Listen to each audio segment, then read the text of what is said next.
கடவுள் அருள் டிவி நேயர்களுக்கு அடியேன் உங்கள் சிவயோகி சிவசக்திமான் சுவாமிகள் வணக்கத்தை தெரிவித்துக் கொள்கிறேன். இந்த பதிவில் சுக்கிர பெயர்ச்சி பலன்களை பற்றி தான் சொல்ல போகிறோம். பொதுவாக சுக்கிரன் அசுரகுருன்னு சொல்லப்படுகிறார். அந்த சுக்கிரனானவர் ஒரு ராசிலையும் 30 நாட்கள் இருப்பார், ஒரு மாதம் இருப்பார். அதுபோல் இப்போது சுக்கிரன் மேச ராசியிலேருந்து ரிஷபராசியான தன்னுடைய சொந்த வீட்டுக்கு மாறப்போகிறார். அதுவும் கேட்டிங்கன்னா 20/5/2024 இருந்து 13/6/2024 வரைக்கும், சரிங்களா? இந்த காலகட்டத்தில் 12 ராசிகளுக்கும் இந்த சுக்கிர பேச்சில் எப்படி இருக்க போகுது அப்படின்றதான் இந்த பதிவில் இப்போ விரிவாக பார்க்க போகிறோம். அதுக்கு முன்னாடி என்னோட குருநாதன் வணக்கம். ஓம் குருப்யோ நம நற்பவி நற்பவி நற்பவி ஓம் காஞ்சிவாசாய வித்மகே சாந்தரூபாய தீமகி தன்னோ சந்திரசேகர பிரச்சோதயாத். என்னோட ஆத்மாத தெய்வமான மகாகாளி வணங்குறேன். ஓம் காளிகாசாய வித்மகே மசான வாசின்னு தீமகி தன்னோ அகோர பிரச்சோதயாத்.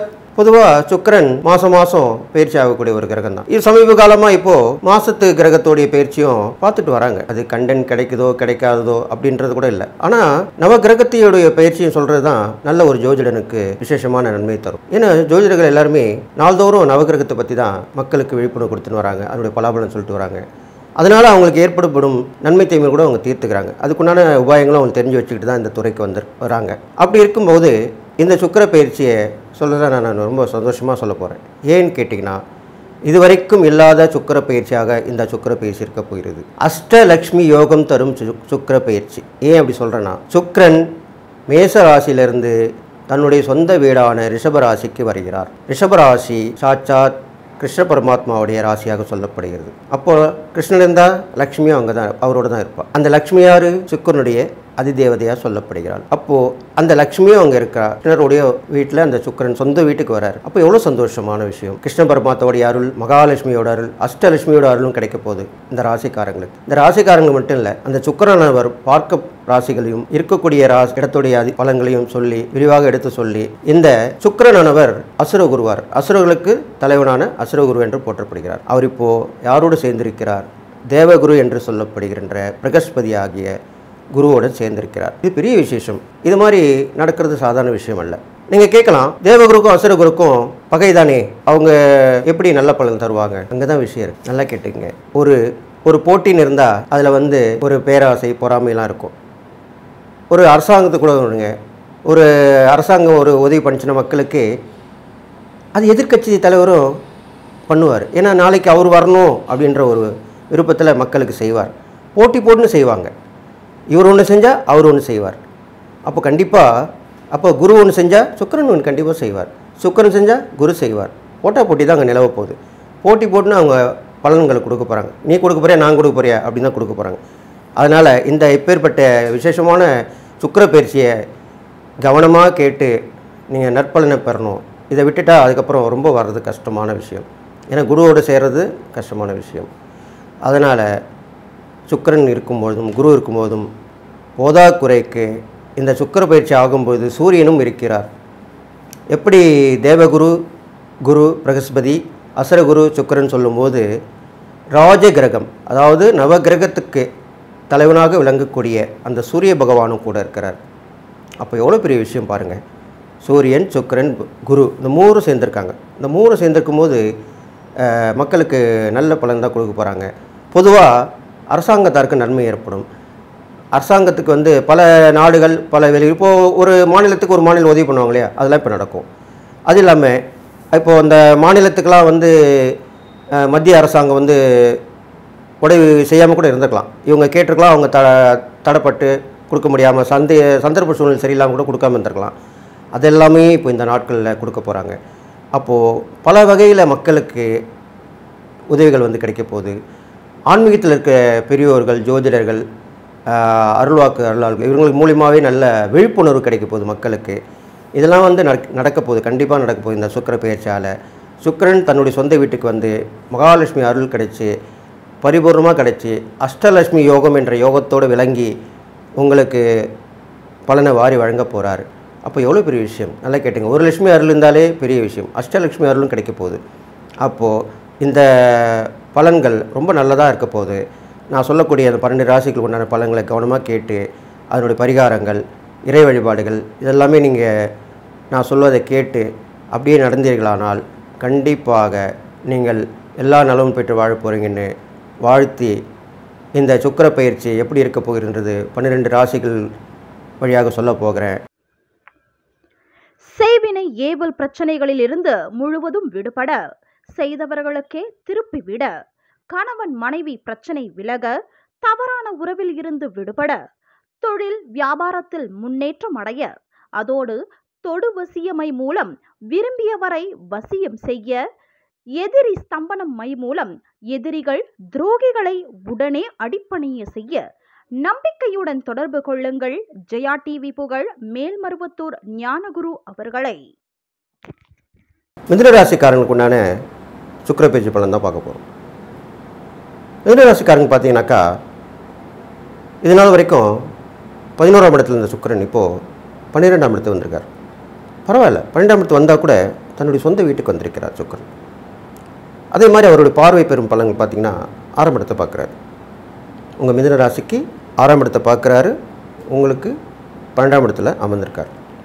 இது கொண்டிய பலாபலங்கள் பார்க்கும் பொழுது மிதுன ராசிக்காரர்களுக்கு 12இல் சுக்கிரன் வந்தவுடன் உங்களுக்கு அயல் நாட்டு தொடர்பு உண்டான வேலை அமையும். இல்லைனா அதிலே இருக்கிறவங்களுக்கு ப்ரொமோஷன் கிடைக்கும். இல்லை நாடு விட்டு நாடு போகலாம், ஊர் விட்டு ஊர் போகலாம். இது கண்டிப்பாக மிதுனராசிக்காரங்களுக்கு நடக்கும். இல்லைனா வேலை மூலிமா உங்களை வரவழைச்சு பாராட்டு பரிசு, நீங்கள் ரொம்ப நாள் வேலை செஞ்சுருப்பீங்க, இல்லைன்னா அந்த நிறுவனம் ரொம்ப வருஷமாக இயங்கி அது ஒரு சிறப்பான ஒரு விழாவை நடத்தக்கூடிய அமைப்பாக கூட இருக்கலாம். எது எப்படியோ நீங்கள் ஊர் விட்டு ஊர் போவீர்கள், நாடு விட்டு நாடு போவீர்கள். மிதுனராசிக்காரங்கள் இந்த சுக்கிர பயிற்சியில் கண்டிப்பாக.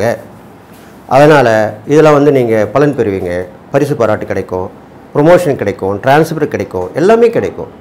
அப்போது மிதுனராசிக்காரங்களுக்கு ரொம்ப விசேஷமாக இருக்கும். அதுவும் பெண்கள் வகையில் இன்னும் கேட்க வேணாம், ரொம்ப விசேஷமான நற்பலன்கள் தான் சொல்லப்படுது. அது இல்லாமல் நீங்கள் பயணங்கள் மட்டும் இல்லை, நிறைய சிலெல்லாம் பொருள் வாங்கி நஷ்டப்பட்டிருப்பீங்க, ஒரு கொடுக்கல் வாங்கல நஷ்டப்பட்டிருப்பீங்க, அதெல்லாமே இப்போ நிவர்த்தி ஆகும்.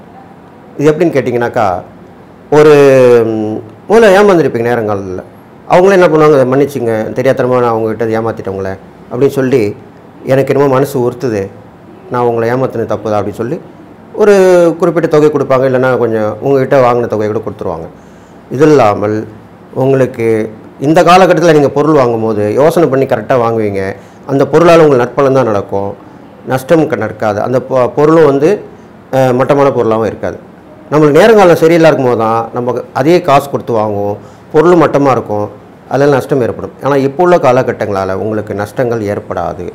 ஏனென்றால் சுக்கிரன் 12ஆம் இடத்துல இருக்கிறாரு, குரு இருக்கார், சூரியன் இருக்காங்க. இது மாதிரி விசேஷமான கிரகங்கள் இருக்கும்போது அது நன்மை தான் சொல்லுவோம். ஒருத்தருக்கு போட்டி பண்ணி செய்வாங்க, அதுதான் முடிவே சொல்லியிருக்கேன்.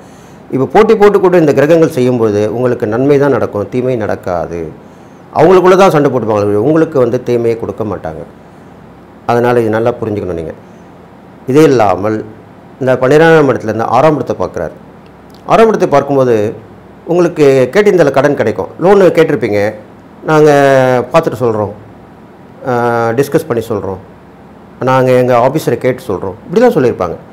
இப்போது அவங்களே உங்களுக்கு கால் பண்ணி இல்லை நேரடியாக ஒரு ஆள் அனுப்பிச்சி, நீங்கள் கேட்டிருந்தீங்களே உங்களுக்கு லோன் சேங்ஷன் ஆகிடுச்சு, வாங்கிக்கலாம், இப்படி சொல்லுவாங்க. இது எவ்வளோ பெரிய விஷயம். அதே மாதிரி வழக்குகள் பிரச்சனையும் உங்களுக்கு கண்டிப்பாக தீர்க்கப்படும். சில பேர் வாபஸ் கூட வாங்கிப்பாங்க. நான் தெரியாதனமாக கேஸ் போட்டேன், இழுத்துனே போகுது, எனக்கு என்னமோ நீங்கள் தான் ஜெயிக்க போகிறது மாதிரி தெரியுது, அதனால் நம்ம வாபஸ் வாங்கி நம்மளுக்குள்ளே பஞ்சாயத்து பண்ணி தீர்த்துக்கலாம், கோர்ட்டு கேஸ் பண்ணால் நிறைய ஆகும், உங்களுக்கும் செலவு எனக்கு சொல்லு, இப்படியே சொல்லுவாங்க. இது மாதிரி நடந்திருக்கு, நானே கண் கூட பார்த்துருக்கேன், என்கிட்ட வந்தவங்களே சொல்லியிருக்காங்க. நடந்த விஷயம் இது. அதனால் அப்படி தான் இப்போ நடக்க போகுது. இது இல்லாமல் உடம்பு சரியாமல் இருக்குந்தா கூட உங்களுக்கு ட்ரீட்மெண்ட் எடுத்தீங்கன்னா கண்டிப்பாக நேரம். இது வரைக்கும் ட்ரீட்மெண்ட் எடுத்துருப்பீங்க, ஒன்று போனால் ஒன்று இப்படி தான் வந்துன்னு இருக்கும். பெரும்பாலும் மிதுனராசிக்காரங்களுக்கு பார்த்தீங்கன்னாக்கா காலபுருஷ தத்துவத்தில் பார்க்கும்போது அது 3ஆம் இடமாக சொல்லப்படுது. 3ஆம் இடம் சொல்லும்போது கை கால்கள் இது மாதிரி பிரச்சனைலாம் வரத்துக்கு வாய்ப்பு. கை கால் அக்குள் பிரச்சனை, தோள்பட்டை பிரச்சனை, காலில் மூட்டு வலி, கால் வலி, இது மாதிரிலாமே வந்திருக்கும். அப்போது அதெல்லாமே நிவர்த்தி ஆகும். நீங்கள் அதுக்குண்டான டாக்டர் பார்த்து ட்ரீட்மெண்ட் எடுத்துக்கலாம், சரியாயிடும். பெரும்பாலும் பொதுவாக மிதுனராசிக்காரங்க அவ்வளோ பெரிய பெரிய நோயெல்லாம் வரத்துக்கு வாய்ப்பு கிடையாது. சிறு சிறு நோய் நொடிகள் தான் வரும், அது சரியாக போயிடும். அது உள்ள இப்போ உள்ள காலகட்டத்தில் கண்டிப்பாக தீர்க்கப்படும். இதெல்லாம் மருத்துவத்தினால் குணமாடும். இது இல்லாமல் நல்லா கேட்டுங்க. உங்களுக்கு உடன் பிறந்தவங்களால் உதவிகள் வந்து கிடைக்கும். பெரியோர்களுடைய ஆசீர்வாதம் கிடைக்கும். முக்கியமாக டூர் போவீங்க. கேளிக்கை டூர், அதாவது சந்தோஷமாக இருக்கக்கூடிய, நான் சொன்ன ஏற்கனவே சொல்லியிருக்கேன், ஆஃபீஸ் மூலிமா பண்ணுவாங்க, அரேஞ்ச் பண்ணுவாங்க, இல்லைனா நீங்கள் உங்கள் ரிலேஷன் மூலமாக பண்ணிப்பீங்க, இல்லைனா உங்கள் ஃப்ரெண்ட்ஸ் சர்க்கிள் மூலிமா பண்ணுவீங்க. இதெல்லாமே நடக்கும். மிதுனராசிக்காரங்களுக்கு கண்டிப்பாக அது ஆன்மீக சுற்றுலாவாக கூட இருக்கலாம், இல்லைனா இயற்கையை ரசிக்கக்கூடிய இன்ப சுற்றுலாவாக கூட இருக்கலாம். கண்டிப்பாக ரெண்டுமே கூட இருக்கலாம். இது கண்டிப்பாக நடக்கும் அப்படின்னு சொல்லிட்டு, இதெல்லாம் உங்களுக்கு நன்மையை நடக்க போகுது, இந்த சுக்கிர பயிற்சியால் நல்ல பலன் தான் கிடைக்க போகுது அப்படின்னு சொல்லிட்டு, நீங்கள் செய்ய வேண்டியதெல்லாம் நல்லா கேட்டுங்க. சாட்சாத் அந்த கிருஷ்ண பரமாத்மா எம்பெருமான், பொதுவாக பார்த்தசாரதி பெருமாள் தான் நான் எப்பவுமே மிதுன ராசிக்கு சொல்லிட்டு வருவேன். அது மாதிரி பார்த்தசாரதி பெருமாள் மாதிரி ஜெய்ஜட், அதாவது விஸ்வரூபம் எடுத்து நிற்கிற மாதிரி, அது பார்த்தசாரதி பெருமாளாக இருக்கலாம், திருப்பதி வெங்கடாஜலபதியாக இருக்கலாம், வரதராஜ பெருமாளாக இருக்கலாம். இந்த மாதிரி இவங்க எல்லாமே நின்ற குளத்தில் உள்ள பெருமாள்கள். அவங்கள நீங்கள் வணங்கிட்டு வந்தீங்கன்னா, புதன் வெள்ளிக்கிழமை வணங்கிட்டு வாங்க, உங்களுக்கு எல்லா நலமும் கிடைக்கும். அவங்களோட சேர்ந்து தாயாரை, ஆஞ்சநேயரை, கருடன், எப்பவுமே பெருமாள் வழிபாடு, பெருமாள் பக்தர்கள் தாயார் பெருமாள் வழிபடுறவங்களாம் ஆஞ்சநேயரையும் கருடனையும் வணங்கணும். இதுதான் முக்கியம். இது இந்த பதிவில் நான் சொல்கிறேன். அவங்களும் வணங்குற, சேர்த்து வணங்கினா தான் அதனுடைய பலாபலங்கள் முழுமையாக உங்களுக்கு கிடைக்கும். அப்போது கருடார் வாங்கிட்டு வாங்க. சனிக்கிழமையில் கருடன் வணங்கினாக்கா ஆயுள் விருத்தி ஏற்படும். அப்போ வாங்கிட்டு வாங்க.